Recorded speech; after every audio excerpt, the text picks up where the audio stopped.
Hello everyone, welcome back to the Samajik Guru channel. आज हम करने जा रहे हैं क्लास 9th के सोशल स्टडीज का सैंपल पेपर नंबर 2, जो कि हेल्प करने वाला है आपके फाइनल एग्जाम्स में। तो वीडियो को स्टार्ट करते हैं, बट उससे पहले अगर चैनल पे नए आए हैं तो चैनल को फटाफट से सब्सक्राइब कर लो, क्योंकि यहाँ पर इस तरीके का हेल्पफुल कंटेंट अपलोड होता रहता है। तो चलिए बिना देरी किए वीडियो स्टार्ट करते हैं। तो बच्चों, सबसे पहला क्वेश्चन हमें मल्टीपल चॉइस क्वेश्चन पूछा गया है। ठीक है, सुनामी जो वर्ड है वो कौन से लैंग्वेज से लिया गया है? तो आंसर है जापानीज। नेक्स्ट है, national income is the indicator of. National income जो है वो किस चीज का इंडिकेटर होता है? रिलेटिव पॉवर्टी का। ठीक है। नेक्स्ट है, in agriculture sector there is unemployment for 5 to 7 month. तो एग्रीकल्चर सेक्टर में 5 से 7 महीने के लिए जो है बेरोजगारी होती है। इस अनएम्प्लॉयमेंट को क्या कहा जाता है? तो इसे कहा जाता है सीजनल अनएम्प्लॉयमेंट। ठीक है। नेक्स्ट है, in India which state is the poorest state. तो इंडिया में सबसे गरीब जो स्टेट है वो कौन सा है? आंसर है Bihar. How many rivers are there in Punjab. Punjab में कितने रिवर्स हैं? 3। ठीक है, तो हम करंट पंजाब की यहाँ पे बात कर रहे हैं। नेक्स्ट है, what is the price announced by the government for agricultural product known as. तो एग्रीकल्चर प्रोडक्ट के लिए गवर्नमेंट जो प्राइस अनाउंस करती है उसे क्या कहा जाता है? Minimum support price. है, हु वर उलेमा। उलेमा कौन थे? Religious leaders. ठीक है। अगला क्वेश्चन देखते हैं, when was Shri Guru Arjan Dev ji मार्टेड bye Jahangir? है 30th May 1606। ठीक है। नेक्स्ट क्वेश्चन है, हु इज 9th सिख गुरु? ठीक है, तो आंसर है श्री गुरु तेग बहादुर जी। ठीक है। नेक्स्ट क्वेश्चन है, in which continent did the industrial revolution begin? Industrial revolution जो है वो कौन से कॉन्टिनेंट से स्टार्ट हुआ था? यूरोप से। Which of the following country doesn't have the veto power? कौन सी कंट्री के पास वीटो पावर नहीं है? इंडिया। नेक्स्ट है, how many seats are there in Punjab for state legislative assembly? State legislative assembly, ठीक है, पंजाब में जो स्टेट लेजिस्लेटिव असेंबली है उसमें कितनी सीट्स है? तो आंसर है 117। नेक्स्ट क्वेश्चन है, आंसर करना है। 12 क्वेश्चन है यहाँ पे। The tract of land lying between two river. River के बीच में जो लैंड जो है वो लाया करता है उसे क्या बोलते हैं? दुआब। ठीक है। नेक्स्ट है, डैश बियर्स रिस्क। रिस्क कौन जो है वो बियर करता है? एंटरप्रेन्योर। ठीक है, एंटरप्रेन्योर। नेक्स्ट है, Punjab was reorganise in dash on the basis of language. Language के बेसिस पे पंजाब को कब जो है वो रीऑर्गेनाइज किया गया? 1 नवंबर 1966 को। Dash is the president of India. तो इंडिया के प्रेसिडेंट जो है वो कौन है? श्रीमती द्रौपदी मुर्मू। ठीक है। नेक्स्ट है, the largest district of Punjab is Pathankot. Pathankot जो है पंजाब का सबसे बड़ा डिस्ट्रिक्ट है, तो ये गलत है। Disguised unemployment prevails in agriculture. ठीक है, तो डिसगाइज्ड अनएम्प्लॉयमेंट जो है वो एग्रीकल्चर सेक्टर में होता है, बिल्कुल सही है। सोशल कॉन्ट्रैक्ट नाम की जो बुक है वो एडम स्मिथ ने लिखी है, तो ये गलत है। ठीक है। कॉन्ट्रैक्ट नाम की जो बुक है वो किसने लिखी थी? रूसो ने। ठीक है। अगला क्वेश्चन है, the directive principle of Indian constitution have been adopted from Ireland. Ireland से जो है डायरेक्टिव प्रिंसिपल यानी कि जो नीति निर्देशक सिद्धांत है उसे अपनाया गया था, तो ये बिल्कुल सही है। ठीक है।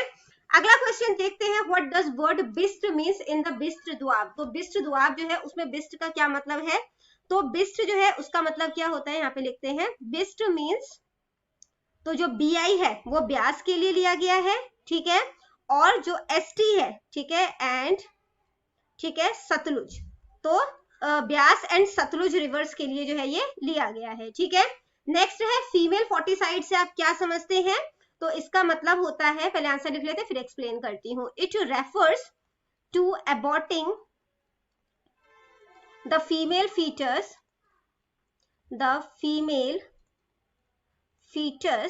in the mother worm। मतलब कि माँ की कोख में ही जो फीमेल फीटस है, ठीक है, उसको जन्म लेने से पहले ही मार देना। अगला क्वेश्चन है, who was the first granthi of Harmandir Sahib? ठीक है, तो आंसर है बाबा बुड्ढा जी।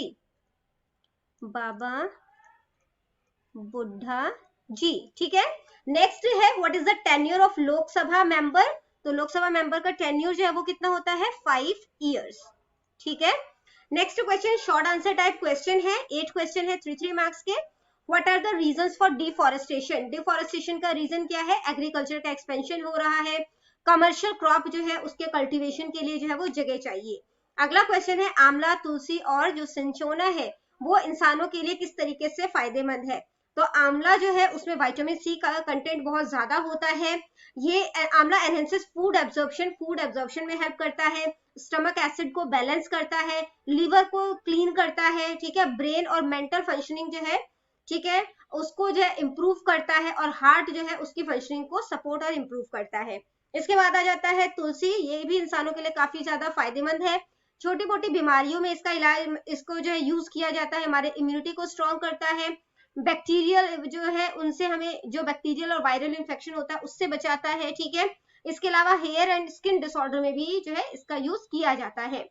नेक्स्ट है सिंचोना, ये एक मेडिसिनल प्लांट है, इसका इस्तेमाल जो है वो क्विनाइन बनाने के लिए किया जाता है जो कि एंटी फीवर एजेंट होता है, ठीक है। नेक्स्ट क्वेश्चन है what are the problem faced by the poor people, गरीब लोगों के द्वारा कौन कौन से प्रॉब्लम जो है वो फेस किए जाते हैं। तो वो अपनी बेसिक जो जरूरतें हैं, खाना, कपड़ा, मकान, उसको पूरा नहीं कर पाते, उनको अच्छी हेल्थ फैसिलिटी नहीं मिलती, वो अपने बच्चों को स्कूल नहीं भेज पाते, ठीक है, और उनके साथ जो है काफी ज्यादा भेदभाव किया जाता है। अगला क्वेश्चन है बफर स्टॉक से आप क्या समझते हैं।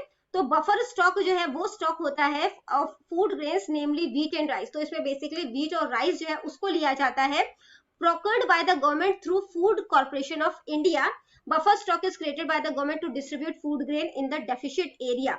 तो यहाँ पे जो है बेसिकली इसको जो है वो सरकार जो है वो कलेक्ट करती है, ठीक है, और इसके पीछे जो है वो रीजन क्या होता है, जहां पर भी डेफिशिट एरिया है, ठीक है, ये जो पुअरर सेक्शन है उसमें जो है वो ये जो मतलब कि फूड ग्रेन है उसको डिस्ट्रीब्यूट किया जाता है society at a price lower than the market price से कम दामों पर जो है ये दिया जाता है, ठीक है। Buffer stock helps to resolve the problem of shortage of food during adverse weather condition. अगर जो है बहुत सूखा पड़ जाए, ठीक है, या बाढ़ की वजह से फसलें खराब हो जाए, उस टाइम पे ये जो बफर स्टॉक होता है उसका इस्तेमाल जो है वो किया जा सकता है, ताकि कंट्री में जो फूड ग्रेन्स की शॉर्टेज है उसको पूरा किया जा सके, ठीक है। अगला क्वेश्चन देखते हैं बेटा, जो कि है right a note on the foundation of Amritsar. Amritsar के फाउंडेशन में जो है आपने एक नोट लिखना है। Shri Guru Ramdas ji laid the foundation of Ramdaspur और Amritsar in 1577 AD. He initiated the work of digging the Amrit Sarovar under the supervision of Baba Buddha Ji. He directed the Sikh to come and settle in Ramdaspur. Following his direction, 52 traders also came to settle here. Gradually, a market developed there which came to be known as Guru Ka Bazar. Ramdaspur also came to be known as Chak Guru and Chak Guru Ramdas. Later, it was named as Amritsar. Question के according क्या है कि श्री गुरु रामदास जी ने रामदासपुर या अमृतसर की नींव रखी। 1577 ईस्वी में उन्होंने बाबा बुड्ढा जी की देखरेख में अमृत सरोवर की खुदाई का काम शुरू करवाया, ठीक है। सिखों को निर्देश दिया कि वे रामदासपुर आकर बसें। उनके निर्देशों का पालन करते हुए 52 व्यापारी भी वहां आकर बस गए। धीरे धीरे वहां एक बाजार विकसित हुआ जिसे गुरु का बाजार कहा जाने लगा। रामदासपुर को चक गुरु और चक गुरु रामदास भी कहा जाने लगा। बाद में इसका नाम अमृतसर पड़ा, ठीक है। अगला क्वेश्चन देखते हैं बेटा, जो कि है what do you mean by a universal adult franchise. Universal adult franchise जो है उससे आप क्या समझते हैं वो आपने बताना है, ठीक है। तो यूनिवर्सल एडल्ट फ्रेंचाइजी जो है उसका क्या मतलब होता है, the constitution of India provide right to vote to all adults. जितने भी एडल्ट्स हैं उन सभी को वोट देने का अधिकार है। Every adult who has attained the age of 18 has to right to vote without discrimination. तो जो भी 18 साल से ऊपर का हो गया है उसे बिना किसी भेदभाव के वोट देने का अधिकार होता है, ठीक है। अगला क्वेश्चन देखते हैं, जो कि है हमने ये क्वेश्चन छोड़ दिया ना, 6th question, right a note on झूम सिस्टम। झूम सिस्टम के ऊपर जो है वो नोट लिखना है। Before the colonial period agriculture was carried out in a traditional manner in the forest area. तो जब मतलब कि कॉलोनियल पीरियड से पहले जो एग्रीकल्चर था, ठीक है, यानी जो खेती बाड़ी थी वो पारंपरिक तरीके से की जाती थी फॉरेस्ट एरिया में। It was also known as shifting cultivation, इसे शिफ्टिंग कल्टीवेशन भी कहा जाता था। Under this system a proportion of forest was cleared by cutting and burning the tree. इसमें क्या होता है कि जंगल का एक पोर्शन जो है वो साफ कर दिया जाता है और वहां पर जो है खेतीबाड़ी की जाती है। After the monsoon seeds are sown. Monsoon के बाद जो है बीज बोए जाते हैं और अक्टूबर और नवंबर में उसे हार्वेस्ट कर लिया जाता है। This particular portion of the forest was used for cultivation for 2 to 3 years. 2 से 3 साल तक वहां पर खेती बाड़ी की जाती है. After that this part of the forest was left for forestation. उसके बाद ये जो एरिया है इसे जो है वो छोड़ दिया जाता है, ठीक है. And another portion of the forest was selected for cultivation, और उसके बाद दूसरा एरिया जो है वो कल्टीवेशन के लिए चुन लिया जाता है, ठीक है. नेक्स्ट क्वेश्चन है बेटा, right a note on right against exploitation. Right against exploitation से आप क्या समझते हैं? तो आर्टिकल 23 कहता है कि ह्यूमन ट्रैफिकिंग और जो दूसरे अलग तरीके के जो फोर्स लेबर है, ठीक है, मतलब कि जबरदस्ती जो काम करवाया जाता है उसको जो है वो प्रोहिबिट यानी कि मना किया गया है इस आर्टिकल के तहत, ठीक है. दीज आर लीगल ऑफेंस, और ये सभी जो है कानूनी अपराध हैं, ठीक है. The state can impose compulsory service for public purpose, and imposing such service the state cannot make any discrimination on the ground only of religion, race, caste or class or any of them. ठीक है, तो जो राज्य है वो सार्वजनिक उद्देश्यों के लिए अनिवार्य सेवाएं लगा सकता है, लेकिन ऐसी सेवा लगाते समय राज्य जो है वो यानी जो स्टेट है वो धर्म, जाति, वर्ण या इनमें से किसी भी आधार पर कोई भेदभाव नहीं कर सकता, ठीक है. Special provision for the protection of children is made in Article 24, which provide that no child below the age of 14 years can be employed to work in any factory or mine or engaged in any other hazardous employment. तो article 24 कहता है 14 साल से कम के बच्चे जो है वो कोई खादान, ठीक है, या दूसरे जो फैक्ट्री वगैरह है या जो हैजर्डस एम्प्लॉयमेंट है, ठीक है, यानी जो खतरनाक जगह है वहां पर काम के लिए नहीं लगाए जा सकते. नेक्स्ट क्वेश्चन बेटा पार्ट डी से लॉन्ग आंसर टाइप क्वेश्चन है. आंसर 80 to 100 वर्ड्स में करना है, ठीक है. Explain the types of rainfall in detail, या फिर which geographical factor put affect upon natural vegetation. Next है what is the difference between economic activities and non economic activities, या फिर explain the problem of the functioning of ration shop. Next है describe the मार्टिरडम of Shri Guru Arjan Dev ji, या फिर next question है what do you know about the teachings of Guru Nanak Dev ji.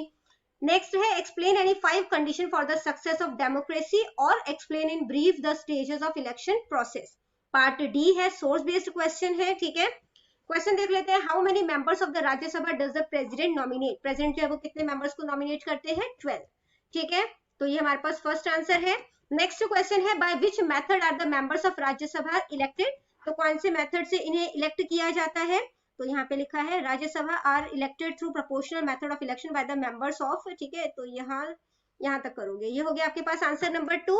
Next question है how many years are the member of Rajya Sabha elected. For होगा for how many years, ठीक है. तो कितने सालों के लिए जो है इन्हें जो है वो चुना जाता है. तो यहाँ पे इसका आंसर 6 इयर्स के लिए, ठीक है. ये हो गया आपके पास आंसर नंबर 3. इसके बाद बेटा नेक्स्ट क्वेश्चन है what is the number of members of the Rajya Sabha presently जो है उसमें 245 मेंबर्स जो है वो है, ठीक है. ये हो गया हमारे पास आंसर नंबर 4. नेक्स्ट पार्ट ई मैप पॉइंटिंग है, ठीक है, जिसमें से जो ए है उसमें किसी 4 जगहों को इंडिया के मैप में शो करना है, और किसी 4 जगहों को पंजाब जो है, ठीक है, 1947 के पार्टीशन से पहले का जो पंजाब है उसमें शो करना है, ठीक है. तो सबसे पहले हम इंडियन मैप को फिल कर लेते हैं. तो यहाँ पे है पंजाबी स्पीकिंग स्टेट. तो पंजाबी स्पीकिंग स्टेट जो है वो पंजाब है, यहाँ पे पंजाब है, ठीक है. तो यहाँ पे हम जो है वो लिख देते हैं नंबर 1. नेक्स्ट है हमारे पास रिवर गंगा, ठीक है. तो जो गंगा रिवर है उसको जो है वो मार्क कर लेते हैं.